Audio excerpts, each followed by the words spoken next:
Hello friends, Radhe Radhe. Income tax की दुनिया में आपका फिर से स्वागत है। लास्ट लेक्चर इनकम टैक्स का फर्स्ट लेक्चर था। अगर आपने वो नहीं सुना है तो पहले इनकम टैक्स का फर्स्ट लेक्चर सुनिए, फिर डेमो नंबर 2 में आपको इस लेक्चर में समझ में आएगा आगे की बातें।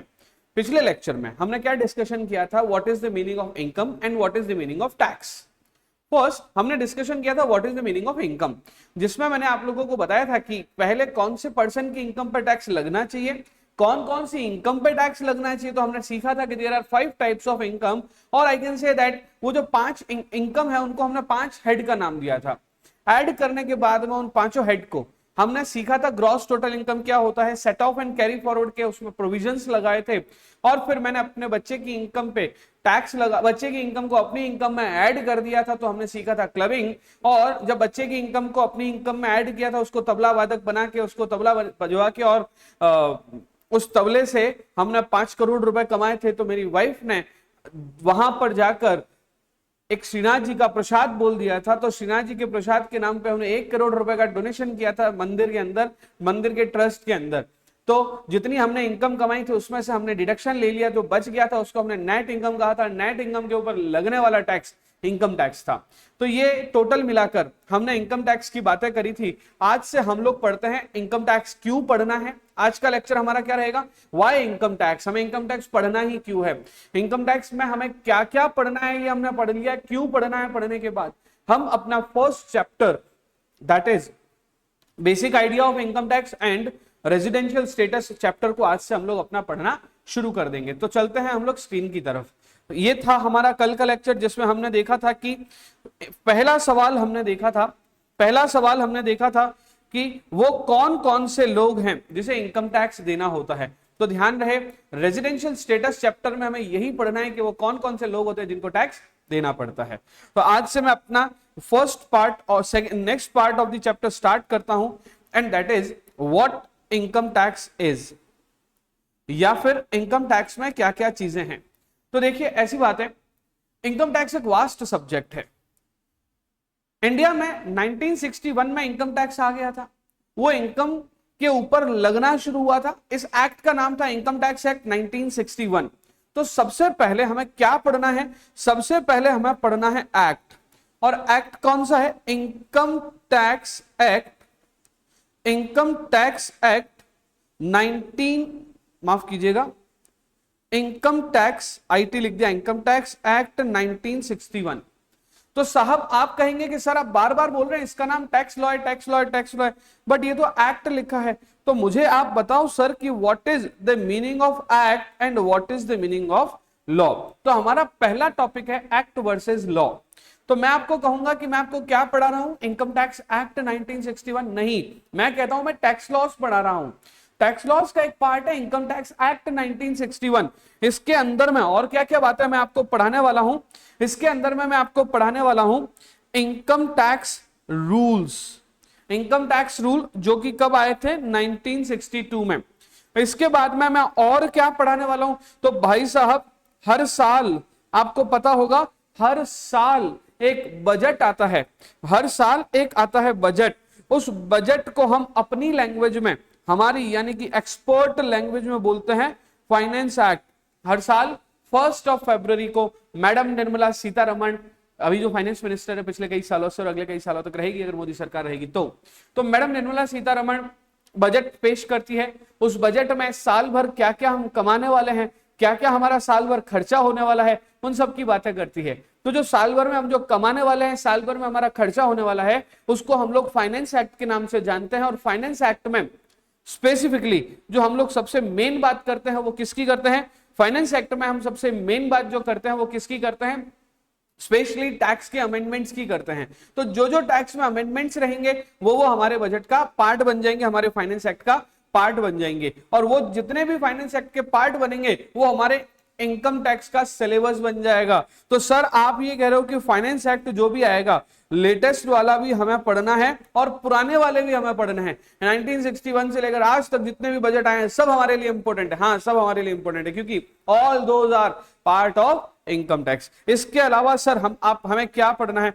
इसके अलावा आपको मैं एक चीज बताता हूं कि हर साल डिपार्टमेंट भी समय समय पर अपने हर साल डिपार्टमेंट भी समय समय पर अपने क्या देता रहता है, क्लैरिफिकेशन देता रहता है। तो हमारे सिलेबस का पार्ट बन जाएंगे वो सारे के सारे क्लैरिफिकेशन। उस क्लैरिफिकेशन के अलावा डिपार्टमेंट के नोटिफिकेशन, उस नोटिफिकेशन के अलावा डिपार्टमेंट के इंस्ट्रक्शन। आप सोचिए कितनी सारी चीजें हमें पढ़नी है। अरे सर ये तो बहुत बड़ा हो गया। हाँ, ये सब चीजें हमें पढ़नी है टैक्स लॉ के अंदर। सर फिर कैसे रहेगा, हम कैसे कर पाएंगे, हम तो छोटे छोटे बच्चे हैं, सीएस ईईटी करके आए हैं सीएस एग्जीक्यूटिव में, सर हम कैसे कर पाएंगे इतनी बड़ी बड़ी बातें। सर तो सुनो मेरी बात सर, ये हम ऐसे कर पाएंगे कि इन सब को मैंने समराइज कर लिया है, इन सब को मैंने समराइज कर लिया है मेरे अपने स्टडी मटेरियल में। और ध्यान रहे ये जो स्टडी मटेरियल है ये दिसंबर 24 और जून 25 को दिमाग में रखते हुए बनाया गया है। दिसंबर 24 जून 25 दोनों को दिमाग में रखते हुए ये स्टडी मटेरियल बनाया गया है। इस स्टडी मटेरियल में हमने एक्ट को पूरा ले लिया है जो आपके कोर्स में है, हमने रूल्स को पूरा ले लिया है जो आपके कोर्स में है, वो अमेंडमेंट जो आपसे लिंक्ड है, वो क्लैरिफिकेशन, वो नोटिफिकेशन, वो इंस्ट्रक्शन जो आपके कोर्स में है, वो हमने सब ले लिए हैं। And collectively these all are known as income tax law. Collectively इसे क्या कहा जाता है, इनकम टैक्स लॉ। सर अगर ये कलेक्टिवली इनकम टैक्स लॉ है तो इंडिविजुअली आप क्या कहना चाह रहे हो, इनकम टैक्स एक्ट जो है उसमें सिर्फ और सिर्फ क्या रहेगा, सिर्फ और सिर्फ इनकम टैक्स एक्ट 1961। अगर आपसे कोई पूछा जाए कि what is income tax act तो आप क्या बोलोगे, इनकम टैक्स एक्ट 1961। आपसे पूछा जाए what is income tax law तो आप कहेंगे एक्ट, रूल, नोटिफिकेशन, सर्कुलर, ये। इसके अलावा एक चीज मैं आपको बताना भूल गया, इसके अलावा और हर साल जो सुप्रीम कोर्ट के केस लॉज वगैरह होते हैं, जो सुप्रीम कोर्ट के केस लॉज वगैरह होते हैं जिसको अपन बोलते हैं जजमेंट, जो हाई कोर्ट के जजमेंट्स वगैरह होते हैं, वो जो सुप्रीम कोर्ट के जजमेंट्स वगैरह होते हैं वो भी हमारे सिलेबस का पार्ट बन जाते हैं, जैसे हम लोग कहेंगे केस स्टडी के रूप में। तो ये सब चीजें हम लोग पढ़ना शुरू करते हैं। तो आइए मेरे साथ ये जर्नी हम शुरू करते हैं। तो साहब आइए हम इस जर्नी को लेकर आते हैं यहां पर। ये देखिए ये स्टडी मटेरियल आपको मिल जाएगा, ये स्टडी मटेरियल डेफिनेटली आपको मिल जाएगा, आपके पास में ये रहेगा। ये स्टडी मटेरियल पहुंच गया होगा आप तक, नहीं तो मंगवा लीजिए जहां से भी आपने क्लासेस वगैरह परचेज करी है, आपको ये पूरा का पूरा स्टडी मटेरियल मिलेगा। ऐसा ही मिलेगा जैसा यहाँ पे दिख रहा है ना। और हम लोग इससे पढ़ना शुरू करते हैं। This is our chapter number 1 and that is basic concept and residential status.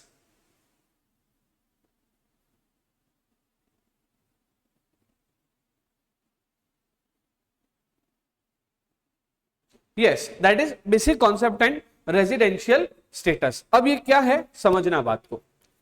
Chapter number 1 आपका है, चैप्टर नंबर आपका 1 है। ये कहता है कि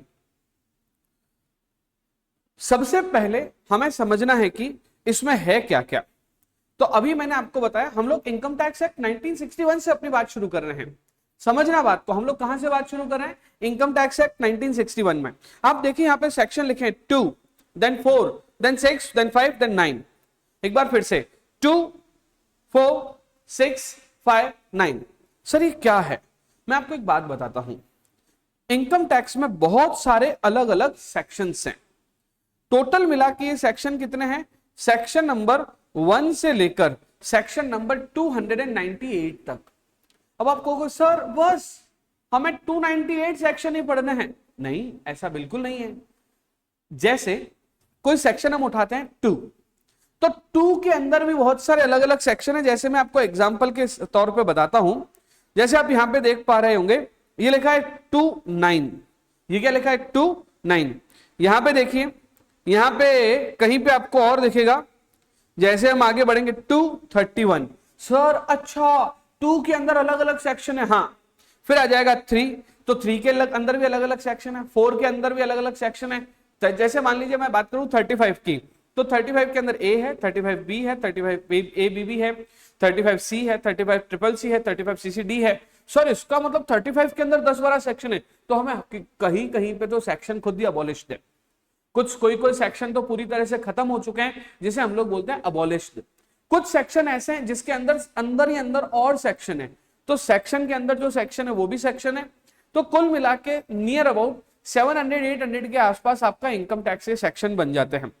अब बोला कैसे जाता है, उसको पढ़ा कैसे जाता है, पहले मैं आपको वो बता देता हूं। जैसे मान लीजिए सेक्शन 2 को छोड़ दीजिए, सेक्शन 2 के अलावा जैसे मान लीजिए सेक्शन नंबर आपके लिखा हुआ है सेक्शन 3, तो इसे आप क्या बोलेंगे, section 3 of income tax act 1961। कहीं पे लिखा है सेक्शन 3 ब्रैकेट में 2 और फिर ब्रैकेट में ए, तो समझना कहीं पे ऐसा करके लिखा है तो कैसे पढ़ना है उसको, section 3 sub section 2 clause A. अब जैसे मान लीजिए कि ऐसे लिखा है,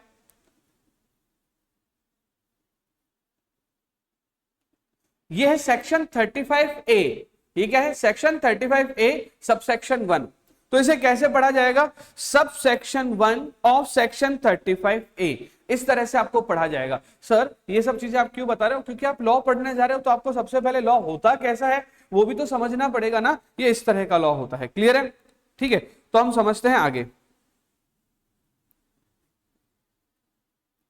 आइए तो बात करता है कंपोनेंट ऑफ इनकम टैक्स से। इनकम टैक्स में हमें क्या पढ़ना है, सबसे पहले हमें पढ़ना है इनकम टैक्स एक्ट 1961। अभी मैंने आपको बताया, यस हम लोग इसको पढ़ेंगे इनकम टैक्स एक्ट 1961 के नाम से। उसके अलावा हमें क्या पढ़ना है, एनुअल फाइनेंस एक्ट। अभी मैंने बताया हर साल एक बजट आएगा, उस बजट को हमारी फाइनेंस मिनिस्टर जो रहेगा वो हम उस बजट को लाएगा, बजट को पेश करेगा, उस बजट के अंदर जो जो बातें इनकम टैक्स की है वो भी हमारे सिलेबस का पार्ट बन जाएगा। इनकम टैक्स रूल 1962 जब एक्ट बन गया तो एक्ट बनने के साथ साथ एक रूल भी बने जो उस एक्ट के साथ साथ चलते हैं। एक्ट को चलाने के लिए रूल्स बनाए गए। अब एक्ट को चलाने के लिए रूल्स इसलिए बनाए गए, जैसे मान लीजिए कि कहीं पे वर्ड रखा है प्रिस्क्राइब्ड डेज, है ना, आपको इनकम टैक्स भरना है इतने प्रिस्क्राइब्ड डेज में। अब जो प्रिस्क्राइब्ड वर्ड है वो कहां क्लैरिफाई कर रखा है, रूल्स में, तो प्रिस्क्राइब्ड वर्ड को रूल्स में क्लैरिफाई कर रखा है, तो हमें रूल्स भी पढ़ना रहेगा, नोटिफिकेशन, डिपार्टमेंट के क्लैरिफिकेशन, और last is judicial case law, that is decisions of case law. तो ये सारी की सारी चीजें, ये सारी की सारी चीजें हमें पढ़नी रहेगी। ये है component of income tax law जो मैंने आपको अभी समझाया, ठीक है। अब हम आगे बढ़ते हैं। आपको पता है इनकम टैक्स में टोटल मिलाकर 5 पार्ट में इनकम टैक्स को डिवाइड कर दिया। कितने पार्ट में डिवाइड कर दिया, 5 पार्ट में, और इन पांचों को इनकम टैक्स के हेड कहा गया। क्या कहा गया, हेड। तो सबसे पहला हमारा हेड है इनकम फ्रॉम सैलरी, दूसरा हेड है इनकम फ्रॉम हाउस प्रॉपर्टी, तीसरा हेड है profit and gain from business and profession, चौथा हेड है हमारा कैपिटल गेन, और पांचवा हेड है अदर सोर्सेज। बार बार मैं ये नाम लूंगा, और ये पांचों हमारे चैप्टर भी हैं, ये पांचों इनकम टैक्स के हेड्स भी हैं, तो ये हमको आगे पढ़ना रहेगा। अब मैं इनकम टैक्स की कुछ टर्मिनोलॉजी की बात कर रहा हूं। आप अपने नोटबुक में अगर नोट करना शुरू करेंगे तो आप हेडिंग लगाना टर्मिनोलॉजीज, या फिर कुछ ऐसे स्पेसिफिक वर्ड्स जो हमें पूरी इनकम टैक्स में यूज करने हैं, पूरी इनकम टैक्स में हमारे को काम आने वाले हैं, ये वो वर्ड्स हैं। सर बताएं कौन कौन से। सबसे पहला वर्ड है आपका, एक तो है असेसमेंट ईयर और दूसरा वर्ड है प्रीवियस ईयर, ठीक है। तो मैं आपको लेके चलता हूं असेसमेंट ईयर क्या होता है और प्रीवियस ईयर क्या होता है। सबसे पहली बात, आपने पैसे कमाना शुरू किया, राइट, आप पैसे कमा रहे हो, आप टैक्स कब दोगे। से फॉर एग्जांपल आज डेट है 9th of November 2024, 9th November 2024 को जो आप पैसा कमा रहे हो, इस पैसे पे आपको टैक्स कब देना है। बोले सर आज पैसा कमाया आज दे दे, ऐसा तो है नहीं। तो क्या करें अब, जैसे आप 1 अप्रैल 23 को आपका साल शुरू हो गया, ईयर शुरू हो गया, ये ईयर खत्म होगा 31 मार्च 2024 को, तो यानी कि 1 अप्रैल 2023 से लेकर 31 मार्च 24 तक जो आपने पैसा कमाया उसका आप टैक्स कब दे सकते हो, 31 मार्च 2024 को ना, 31 मार्च 2024 को भी तो आप पैसा कमाओगे, उसका टैक्स कब दोगे फिर, क्योंकि आपने इनकम कमाई, उसको समराइज करना पड़ेगा, उसका अकाउंट बनाना पड़ेगा, आपको उसमें से खर्चे निकालने पड़ेंगे, जो सेल हुई उसमें से खर्चे निकालने के बाद कितना पैसा बचता है आपके पास, that is your net income, आप उसके ऊपर टैक्स दोगे ना। तो 31 मार्च 24 को जो आपने पैसा कमाया है उसका टैक्स कब दोगे, तो सुनो मेरी बात, उसका टैक्स हम देंगे अगले साल, यानी कि पूरे साल अप्रैल 23 से लेकर मार्च 24 तक जो मैं पैसा कमा रहा हूं उसका टैक्स मुझे देना है 1 अप्रैल 24 के बाद। इसका मतलब हमने जो साल में पैसा कमाया है उस साल के अगले साल, जिस साल में हमने पैसा कमाया है उस साल के अगले साल हम टैक्स देते हैं। तो जिस साल हम पैसा कमा रहे हैं, जिस साल हम पैसा कमा रहे हैं उसे प्रीवियस ईयर या फाइनेंशियल ईयर कहते हैं। तो मैं आप लोगों को एक बात बताता हूं, the year in which assessee earn the income, the year in which assessee, समझना बात को, लिखना साथ साथ में, earn the income, जिस साल आपने पैसा कमाया है उस साल को किस नाम से जानेंगे? Previous year. अब आता है अगले साल की तरफ, the year in which assessee पे द टैक्स या फिर असेस द टैक्स। तो मैंने क्या लिखा, दो अलग अलग वर्ड बोले, the year in which assessee, या तो क्या बोला assess the tax और या तो क्या बोला pay the tax। फिर से सुनना, the year in which assessee assess the tax या फिर the year in which assessee pay the tax is known as assessment year. तो ईयर कितने टाइप के हो गए? दो। पहला जिस साल हम पैसा कमा रहे हैं और दूसरा जिस साल हम टैक्स पे कर रहे हैं। सर आज हम जो पढ़ रहे हैं वो कौन सा ईयर है? वो फाइनेंशियल ईयर 2023-24 है। तो आप लोगों के लिए ध्यान रखना, प्रीवियस ईयर तो रहेगा 23-24 और आप ही लोगों के लिए जो असेसमेंट ईयर रहेगा वो रहेगा 24-25। मतलब कि जो पैसा आपने 23-24 में कमाया है, 23-24 में कमाया है, उसका जो पैसा आपने 23-24 में कमाया है उसका टैक्स आप 24-25 में देंगे। राइट है? The year in which we earn the income is known as previous year, the year in which we assess the tax और in which we pay the tax is known as assessment year. Sir इसका मतलब हर साल ये change हो रहा है? Yes. अब मान लीजिए आपसे कोई पूछे कि आपका प्रीवियस ईयर अगर 21-22 था, यानी कि 21-22 में आपने जो इनकम कमाई थी उसका टैक्स कब भरोगे? तो आप क्या बोलोगे? 23-24 को। आपसे कोई पूछे कि 11-12 में जो आपने इनकम कमाई थी उसका टैक्स कब दोगे? तो आप क्या बोलोगे? 12-13 में। तो जिस साल हमने पैसा कमाया वो बन गया हमारा प्रीवियस ईयर, जिस साल हमने टैक्स पे किया वो बन गया हमारा असेसमेंट ईयर। सर इसका मतलब आप कह रहे हो कि ये पूरा एक साल होगा, पूरे एक साल का टैक्स हमें अगले साल देना रहेगा? ये पूरा एक साल होगा और इस साल के इनकम का टैक्स हमें अगले साल देना रहेगा? यस, मैं यही कहना चाह रहा हूं। तो सर आप ये भी कह रहे हो कि हर साल हमें टैक्स पे करना है पिछले साल का? हाँ मैं यही कह रहा हूं। तो सर आगे बोलो। तो आगे ये बात है कि इस बात के कुछ एक्सेप्शन भी हैं, इस बात के कुछ एक्सेप्शन भी हैं और उसका जो क्वेश्चन बनता है वो लिख लेना। पहला क्वेश्चन में आपको लिखवाया कि what is the meaning of assessment year and previous year. दूसरा क्वेश्चन में आपको लिखवा रहा हूं कि असेसमेंट ईयर और प्रीवियस ईयर के एक्सेप्शन क्या होते हैं। यानी कि व्हेन, क्वेश्चन क्या बोल रहा है? When income of previous year is not taxable in assessment year. The question is, ये क्वेश्चन ध्यान रखना, ऐसा कब होगा कि जब असेसमेंट ईयर में हम प्रीवियस ईयर का टैक्स नहीं देंगे। मतलब कि प्रीवियस ईयर का टैक्स आपको प्रीवियस ईयर में देना है। तो पहले मैं आपको कुछ बातें बताता हूं, आप समझना बात को। जैसे मान लीजिए कि आप सीएस बन गए, सीएस बनने के बाद में आपकी जॉब लग गई यूएस में।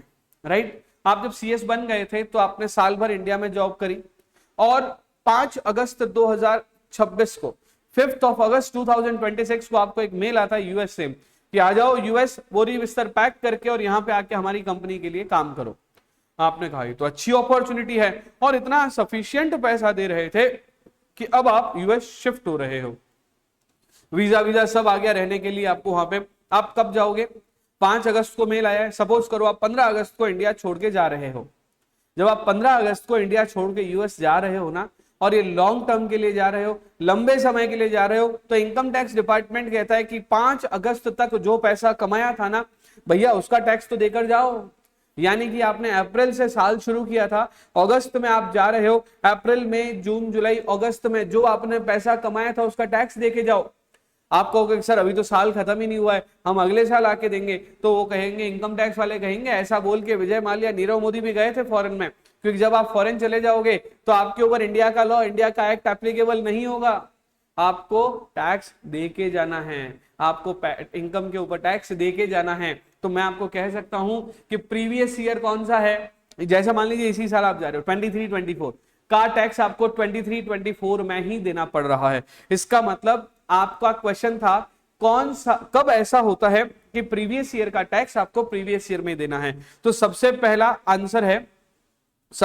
आंसर है कि अगर मान लीजिए कि कोई पर्सन इंडिया छोड़ के जा रहा है, कोई पर्सन इंडिया छोड़ के जा रहा है, तो प्रीवियस ईयर का टैक्स आपको प्रीवियस ईयर में ही देना है। दूसरे नंबर पे अगर आप नॉन रेजिडेंट हो और आप शिपिंग बिजनेस में कर रहे हो, जिसको अपन बोलते हैं क्रू मेंबर वगैरह जो होते हैं, उन लोगों को भी इस साल का टैक्स इसी साल देना रहेगा।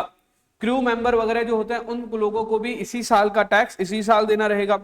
अगर कोई बॉडी ही शॉर्ट ड्यूरेशन के लिए बनी है, सर मतलब कैसे, अगर कोई हमने जॉइंट वेंचर स्टार्ट किया, ठीक है, जॉइंट वेंचर स्टार्ट किया, एक लिमिटेड लायबिलिटी पार्टनरशिप या एक कंपनी बनाकर, और हमने कहा कि हम उसको प्रोजेक्ट खत्म होते ही बंद कर देंगे, क्लियर है। अब मान लीजिए कि आपने कंपनी बनाई या कोई भी जॉइंट वेंचर बनाया, आपने कोई पार्टनरशिप बनाई 1 अप्रैल को, और आपने कह दिया कि हम लोग दिवाली तक काम करेंगे, दिवाली यानी कि 31 अक्टूबर तक काम करके अपना धंधा बंद कर देंगे। तो आपकी जो एंटिटी बनी है, जो बिजनेस एंटिटी बनी है, वो कितने महीने के लिए बनी है, अप्रैल से लेकर अक्टूबर तक, अप्रैल मई जून जुलाई अगस्त सितंबर अक्टूबर, 7 मंथ्स के लिए। तो 7 मंथ्स में आपने काम कर लिए, पैसे कमा लिए, अब आप अपनी लीगल एंटिटी को, बिजनेस एंटिटी को क्लोज डाउन कर रहे हो, तो भैया क्लोज कर रहे हो तो पहले टैक्स दे दो फिर क्लोज कर देना। तो इनका कहना है कि जब भी कभी हम कोई लीगल एंटिटी स्टार्ट करते हैं, बिजनेस एंटिटी स्टार्ट करते हैं, और वो शॉर्ट ड्यूरेशन के लिए होती है, तो प्रीवियस ईयर की इनकम का टैक्स प्रीवियस ईयर में ही देना है। तो थर्ड पॉइंट हो गया when income of body for short duration.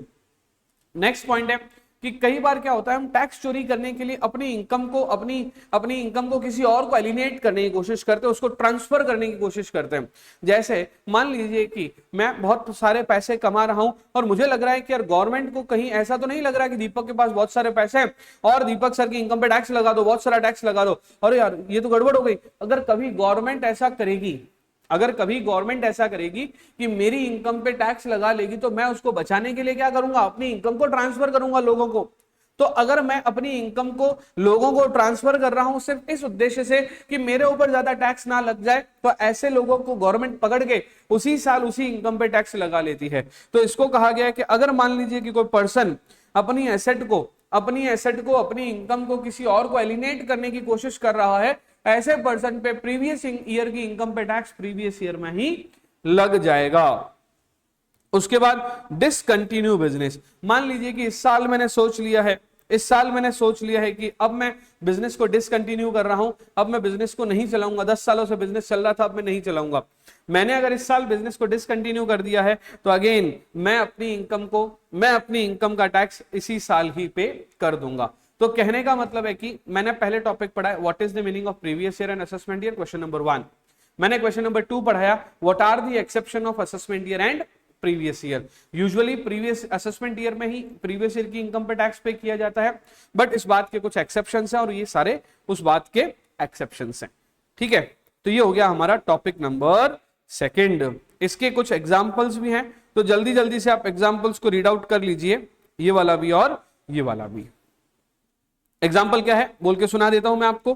Previous year 23-24 is previous year for income received और अकर्ड ड्यूरिंग 1 अप्रैल 23 टू 31 मार्च 24। अरे तो बोल बोल के बता दिया ना इतनी बार कि ये प्रीवियस ईयर रहेगा हमारा और ये हमारा असेसमेंट ईयर रहेगा। क्लियर है सबको। अब बढ़ते हैं हम लोग सेक्शन 2 के। अभी तक जो हमने पढ़ा है वो सेक्शन 2 क्लॉज 9। सर आप क्लॉज क्यों बोल रहे हो, 2 के साथ क्लॉज लगेगा, section 2 clause, section 2 clause, section 2 clause. लेकिन अगर ये सेक्शन 3, 4, 5, 6 हो जाएंगे तो ये सबसेक्शन बन जाएगा। से फॉर एग्जांपल ये सेक्शन 4 होता तो सेक्शन 4 सबसेक्शन 9 हो जाता, सेक्शन 11 होता, सेक्शन 15 होता तो सबसेक्शन 1 हो जाता। बट ब्रैकेट में लिखी हुई चीज सेक्शन 2 के साथ क्लॉज पढ़ा जाता है। आगे बढ़ते हैं हम लोग नेक्स्ट डेफिनेशन की तरफ, that is definition of person. अभी हमने पढ़ना है पर्सन क्या होता है। सर पहली बात, पर्सन की डेफिनेशन क्यों पढ़ाई जा रही है? पर्सन की डेफिनेशन पढ़ाने का मेन रीजन ये है, कल मैं आपको चिल्ला चिल्ला के बोल रहा था किसकी इनकम पे टैक्स लगेगा, किसकी इनकम पे टैक्स लगेगा, क्योंकि इंडिया में बहुत सारी एंटिटीज है, कंपनी है, फर्म है, एचयूएफ है, ट्रस्ट है ना, तो इतनी सारी मंदिर है, मस्जिद है, गुरुद्वारा है, और सब लोग पैसा कमा रहे हैं। सर मंदिर मस्जिद भी पैसा कमा रहे हैं, हाँ उनसे रिलेटेड ट्रस्ट वक्त जो भी है उसका वो पैसा कमा रहे हैं, तो इन सबकी इनकम पे टैक्स कैसे लगाया जाएगा? तो गवर्नमेंट ऑफ इंडिया ने बोला कि एक एंटिटी डिसाइड कर देते पर्सन। अब जो भी पर्सन की डेफिनेशन में आ रहा है, जो भी पर्सन की डेफिनेशन में आया उसकी इनकम पे टैक्स लगा दो। बोले ठीक है लगा देते। तो पर्सन में कौन कौन आएगा? सबसे पहले पर्सन में आएगा इंडिविजुअल। आई रिपीट, पर्सन में कौन आएगा? इंडिविजुअल। मैं और आप, हम कौन है? पर्सन, है ना, हम कौन है? पर्सन। तो मैं और आप क्या हो गए? पर्सन। तो पर्सन की डेफिनेशन में फर्स्ट क्या आ गया? इंडिविजुअल। उसके बाद में इंडिविजुअल की फैमिली, एक हिंदू अनडिवाइडेड फैमिली करके एक कॉन्सेप्ट होता है हिंदूज लॉ में, है ना, क्योंकि हिंदू लॉ में बना हुआ कॉन्सेप्ट है इसलिए इसको बोला जाता है हिंदू अनडिवाइडेड फैमिली। यहां पे एक कॉन्सेप्ट है कि पूरा परिवार मिलकर बिजनेस करता है। जब पूरा परिवार मिलकर बिजनेस करेगा तो उस परिवार की इनकम पे टैक्स लगाया जाएगा if it is registered. Sir register कैसे होता है? सारी बात हम आगे जाके डिस्कशन करेंगे। एचयूएफ रजिस्टर होता है, एचयूएफ की इनकम पे टैक्स लगता है। तो पर्सन की डेफिनेशन में पहला क्या हो गया? पर्सन। दूसरा क्या हो गया? एचयूएफ। तीसरा हो गया कंपनी। आप सब जानते हैं कंपनी क्या होता है। चौथा हो गया फर्म। ये चार तो ऐसे वर्ड है जो आपको याद रह जाएंगे। तो कौन कौन से वर्ड आपको याद रह जाएंगे समझना। Individual company firm HUF, repeat करना, individual company firm HUF, individual company firm HUF, individual company firm HUF. ये चार वर्ड याद रह जाएंगे पर्सन की डेफिनेशन में। तीसरा जो वर्ड है, जो फिफ्थ जो वर्ड है वो आपको मुश्किल से याद होगा, that is association of person and body of individual. हम इसको साथ साथ में ही बोलेंगे। इसको हम लोग बोलेंगे एओपी, इसको हम लोग बोलेंगे बीओआई। एओपी और बीओआई दो ऐसे एंटिटीज हैं जिनके ऊपर भी टैक्स लगता है। सर ये क्या होता है समझना।